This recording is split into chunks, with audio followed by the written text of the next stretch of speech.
आज हम हिम्मत का एक सबक सीखने जा रहे हैं, लेकिन एक बहुत ही गैर मामूली जगह से। हम बात कर रहे हैं हिंदुस्तान की रियासत महाराष्ट्र की बच्चों की एक दरसी किताब की। अच्छा, कहानी में जाने से पहले एक सवाल पर गौर करते हैं। हिम्मत आती कहाँ से है? क्या हम बहादुर पैदा होते हैं या ये कोई ऐसी चीज है जो हमें सिखाई जाती है? तो आज हम क्या देखने वाले हैं? पहले तो हिम्मत की एक कहानी सुनेंगे, फिर देखेंगे कि खतरा कैसे आता है।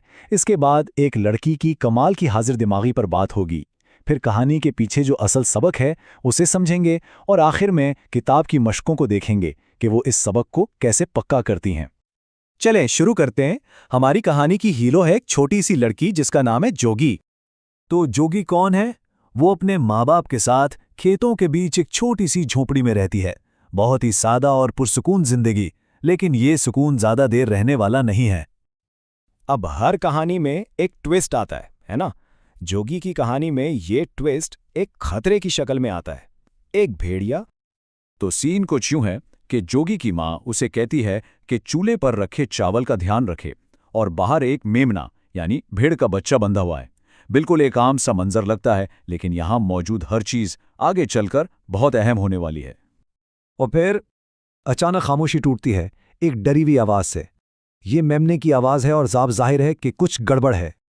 जोगी फौरन बाहर भागती है और क्या देखती है? एक भेड़िया मेमने पर हमला करने ही वाला है।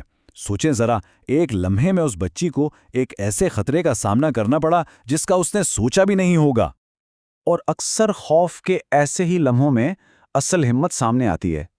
तो चलें देखते हैं कि जोगी ने इस सूरत हाल में क्या किया। देखें, वो डरी जरूर, लेकिन उसने घबराहट में कुछ नहीं किया। उसने एक लम्हे के लिए सोचा, फिर एक प्लान बनाया।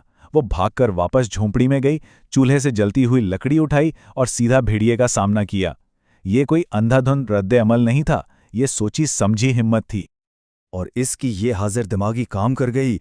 भेड़िया आग से डरा और भाग निकला, और यूं मेमने की जान बच गई।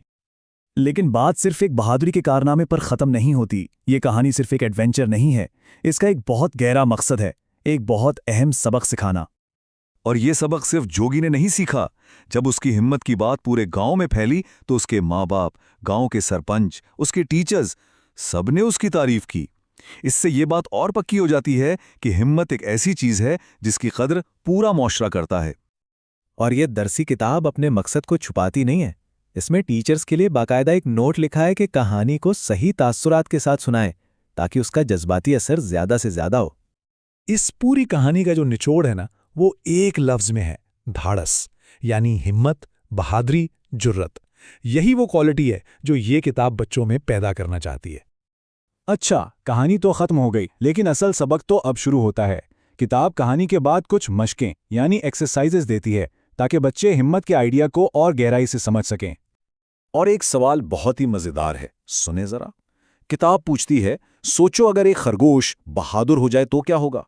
ये सवाल बच्चों को मजबूर करता है कि वो सिर्फ कहानी के बारे में ना सोचें, बल्कि हिम्मत के आइडिया के बारे में सोचें। तो एक तरफ जोगी की बहादुरी है और दूसरी तरफ एक डरपोक खरगोश। ये दोनों किरदार आमने सामने रखकर हिम्मत का मतलब और भी वाज़ेह हो जाता है। तो ये मशकें बच्चों को स्टेप बाय स्टेप लेकर चलती हैं। पहले वो पहचानते हैं कि बहुत डरपोक कौन है, खरगोश। फिर बहादुरी के लिए मशहूर कौन है, शेर। और आखिर में उन्हें एक चैलेंज मिलता है कि अब हिम्मत के इस आइडिया को एक नई सिचुएशन में सोचो। और यही इस पूरे सबक की खूबसूरती है। ये एक दिलचस्प कहानी से शुरू होता है जो दिल पर असर करती है, और फिर ऐसे सवालात पर जाता है जो दिमाग को सोचने पर मजबूर करते हैं। यानी कहानी और सोच दोनों का एक जबरदस्त मिक्सचर। तो जोगी की ये कहानी हमें याद दिलाती है कि कहानियां सिर्फ वक्त गुजारी के लिए नहीं होती। वो हमें सिखाती हैं, हमारी सोच बनाती हैं और हमें बताती हैं कि हम क्या कुछ बन सकते हैं। ये सब देखकर एक सवाल जहन में आता है, बचपन की ऐसी कौन सी कहानी है जिसने कोई ऐसा सबक सिखाया हो जो आज भी याद है?